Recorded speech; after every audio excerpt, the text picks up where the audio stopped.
आहे. तर आपण आज पाहणार आहोत स्लीव्सवरती डिझाईन स्टार्ट करायच्या अगोदर सर्वात पहिले काय करायचे. सर्वात पहिले डिझाईन स्टार्ट करायच्या अगोदर आपण डबल चेन स्टिच देऊन घ्यायची आहे. तर मी ही पहिली चेन स्टिच घेतली आहे. आता त्याच्याचबरोबर मी सेकंड चेन स्टिच घेणार आहे. तेव्हा आपलं वर्क स्टार्ट करायला आपण चालू करणार आहोत. सर्वात पहिल्यांदा आपल्याला डबल चेन स्टिच घ्यायची आहे.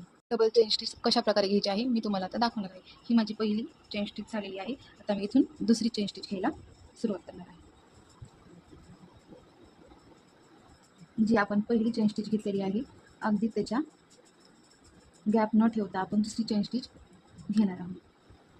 जास्त गॅप नाही द्यायचा चेन स्टिचमध्ये आणि कमी पण नाही द्यायचा. चेन स्टिचमधलं अंतर हे प्रत्येक टाक्यामधलं सेम आले पाहिजे. डबल चेन स्टिच घ्यायचं कारण असं आहे की जेव्हा आपण वर्क करतो आणि ब्लाऊज शिवतो तेव्हा ह्या डबल चेन स्टिचमुळे ब्लाऊजला लूक छान येतो. त्यामुळे पहिलं डबल चेन स्टिच घेऊन नंतर आपलं आहे ते वर्क चालू करायचं.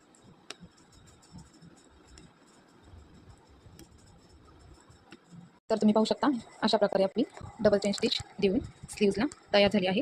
सगळ्यात पहिले आपण ही डबल चेन स्टिच तयार करून पुढे ब्लाऊज वर्क करायला चालू करणार आहोत. धन्यवाद.